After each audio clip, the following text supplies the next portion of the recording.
Hi friends, welcome back to wealthy vlogs. అందరు బాగున్నారా అండి? మేము కూడా బాగున్నాం. మీరు కూడా బాగుండాలని మనస్ఫూర్తిగా అయితే కోరుకుంటున్నాం అండి. ఇవాళ అయితే ఇక్కడే ఉన్న చిన్న ఆలయంకి అయితే వెళ్తున్నామండి, మారమ్మ టెంపుల్. అయితే ఎలా ఉందో మీకు చూపించబోతున్నా. అదే అండి వీడియో ఈరోజు. ఫ్లాష్ అయితే వేసుకున్నాము. ఇప్పుడైతే మనకు ఇక్కడ సైడ్ అయితే కోచ్ పిల్లలు అయితే వెళ్ళిపోతున్నారు అనమాట. వాళ్ళు కూడా వెళ్ళిపోతున్నారు. ఇప్పుడైతే మనం పైకి అయితే వెళ్ళిపోదాం. ఇప్పుడైతే పైకి ఎక్కేయచ్చు. ఇలా అయితే టోటలీ పెట్టి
హాయ్ ఫ్రెండ్స్, బియ్యం అయితే ఆల్రెడీ నానేసాను. ఇప్పుడైతే గ్యాస్ అయితే ఆన్ చేసి పెట్టుకోవాలి. ఇప్పుడైతే లెమన్ రైస్ అయితే చేస్తున్నా అండి. గుడికి అయితే వెళ్ళొచ్చాం కదా, రైస్కి అయితే పెట్టేశాను. ఇప్పుడైతే లెమన్ రైస్ చేయాలండి. అయితే రైస్ అయితే ఉడుకుతుంది. ఇప్పుడైతే సాల్ట్ అయితే వేసేద్దామండి. నేను కొద్దిగా వేస్తాను రైస్లోకి. చేసుకున్నామండి. కొబ్బరి చట్నీ చాలా బాగుంటుంది. మీకు నచ్చితే మీరు ట్రై చేయండి. ఎలా వచ్చిందో కమెంట్ అయితే పెట్టండి. చూస్తున్నవారు ఒక లైక్ అయితే కొట్టండి. ఇప్పుడైతే ఇవి నీట్గా కట్ చేసి పెట్టుకున్నామండి. రైస్ అయితే ఉడికిందండి. ఆల్రెడీ వంచేసాను. కొద్దిసేపు మగ్గనివ్వాలి. చట్నీకి అయితే కట్ చేసుకున్న అన్నీ ఇవి మగ్గనివ్వాలి. చూడండి, ఒక ప్యాన్ అయితే పెట్టాను. ఇందులో ఆయిల్ అయితే వేసేసుకుందాము. ఆయిల్ అయితే వేసేసి ఇక్కడ కట్ చేసి పెట్టుకున్న ముక్కలన్నీ వేసేసి మగ్గనివ్వాలి.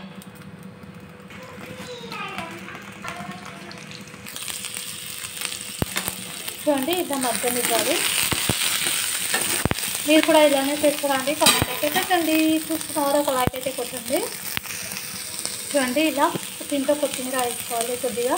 పుదీనా ఉంటే పుదీనా వేసుకుంటే కూడా చాలా ఉంటుంది, టేస్టీగా ఉంటుంది చట్నీ అయితే, కొబ్బరి చట్నీ. ఇంతే అండి, చాలా సింపుల్. స్టవ్ అయితే కట్టేసి చల్లగయ్యాక మిక్సీలో వేసి ఉప్పు వేసి మిక్సీ పట్టడమే అండి. చాలా సింపుల్ రెసిపీ, మీరు కూడా ట్రై చేయండి. వేసి మిక్సీ పట్టుకోవడం, మిక్సీ జార్లో ఉప్పు కూడా వేసుకుని మిక్సీ అయితే పట్టేసుకున్నాం. చూడండి, ఇలా మిక్సీ అయితే పట్టేసుకుని ఈ చట్నీ చాలా బాగుంటుంది. అంతే అండి, చట్నీ అయితే రెడీ. టేస్ట్ మాత్రం చాలా బాగుంటుంది. రైస్లో కానీ ఇలా చిత్రాన్నం ఏదైనా చేసుకున్నప్పుడు ఇలాంటివి చేసుకుంటే చాలా బాగుంటుంది. చూడండి, ఒక ప్యాన్ పెట్టాను లెమన్ రైస్కి అయితే. తర్వాత అయితే పెట్టేసుకున్నా. ఫస్ట్ గుడ్డలు అయితే వేస్తున్నాం అండి. అలానే మినపప్పు, శనగపప్పు ఇవన్నీ వేస్తే చాలా టేస్ట్ వస్తుంది.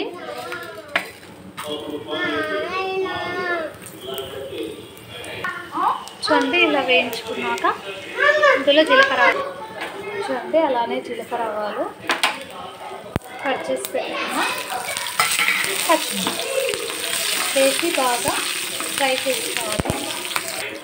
పసుపు అలానే కొద్దిగా ఉప్పు వేసి ఫ్రై చేస్తాం. అంతే అండి. ఇప్పుడు నిమ్మకాయ అయితే పిండేస్తే చిత్రాన్నం ready, lemon rice ready. Lemon అయితే కట్ చేసి పెట్టుకున్నా. ఇప్పుడైతే ఇందులో వేసేసుకున్నాం. చూడండి, లెమన్ అయితే వేసేసుకొని కొద్దిసేపు ఇలానే చిన్న మంటలో ఉంచాలి. ఇప్పుడైతే రెడీ అయింది. ఇప్పుడైతే రైస్లోకి అయితే కలిపేసుకోవడమే. చూడండి, రైస్ అయితే చల్లగా చేసుకున్నాక కలిపేసుకోవాలి.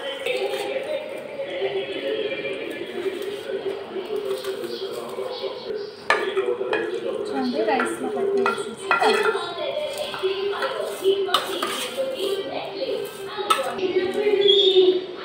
చూడండి, ఇదైతే చిత్రాన్నం అయితే రెడీ అయిపోయింది. చిత్రాన్నం అలానే చట్నీ